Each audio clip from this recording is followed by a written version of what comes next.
Saviez-vous qu'il existe un pays qui vous retire votre permis de conduire à vie si vous êtes assis sur votre propre balcon en train de fumer un joint et que le voisin appelle les flics? Dans le beau pays de Finlande, ils respectent absolument les règles, bien qu'ils soient le foyer des seuls indigènes d'Europe, les Amérindiens d'Europe si vous voulez.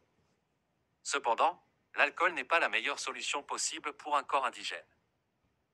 Mais il reste le seul moyen légal de se défoncer dans ce beau pays de Finlande. Même les personnes en salle terminale sont protégées des dangers du cannabis en appelant la police, si le moindre morceau de cannabis est découvert, après quoi ils sont qualifiés de criminels et leurs analgésiques sont confisqués. Même mon bon ami amputé Jukamati doit acheter le sien dans la rue, risquant ainsi que les aspirants gangsters qui lui vendent de l'herbe dans un parc sombre ne lui prennent pas l'autre.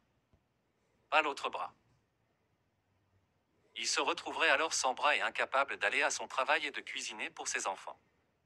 Eh bien, un tel pays existe.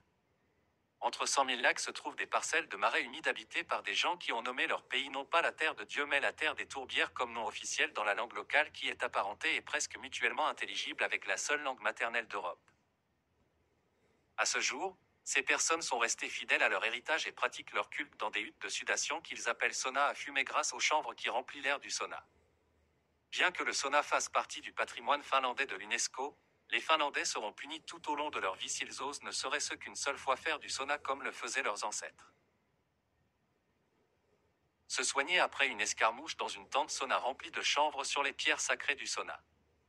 Comment un Sami Skolt est-il censé devenir le dernier guérisseur naturel, comme une longue lignée d'hommes de sa famille, s'il est rendu criminel pour avoir utilisé ce que la nature offre au lieu de ce que prescrit le trafiquant de drogue en blouse blanche?